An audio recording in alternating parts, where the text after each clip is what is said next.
Hey guys, today for your workout, similar to what we saw last week as far as 24-minute EMOM with power clean.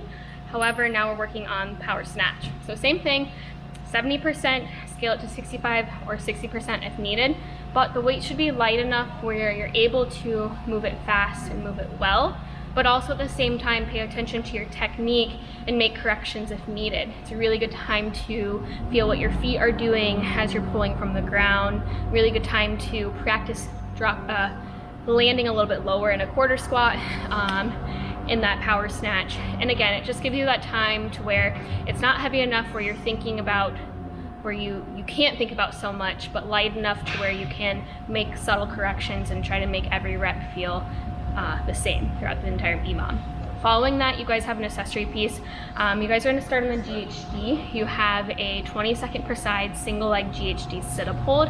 Following that, a death march and then a side plank. So a little bit of anterior and posterior core that you'll feel in the death march, a little bit of oblique action with the sit-up hold and side plank.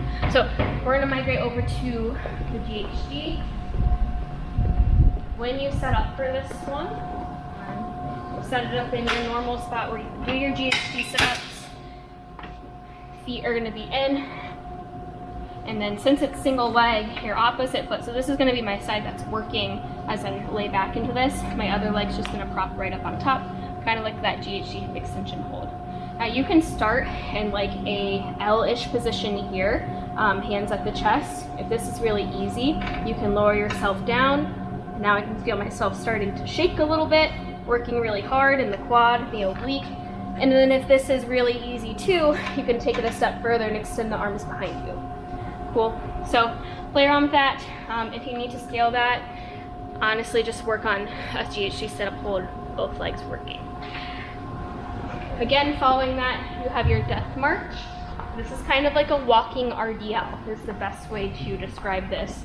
So you have your dumbbells. Dumbbells are going to point down. You're going to take a step forward, kind of like a kickstand RDL here. So I'm pushing my hips back, not a lot of bending in my knees. I'm maintaining a flat back. If I can work all the way down to the ground, great. If not, stop at that point where you feel like your back is going to go from flat to flexed. The other thing with that, and why I mention it, I'll do a couple reps so you guys can see it in motion, is if you go too low on an RDL, now the hamstrings and the glutes are not working and your lower back is.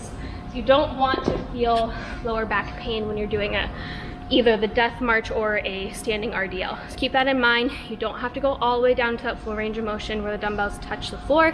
If you can and you don't feel any back pain, you're maintaining a flat back, great. If not, work to the range of motion that allows you to keep good position. Other than that, have fun. I hope you enjoy this new cycle that we're getting into.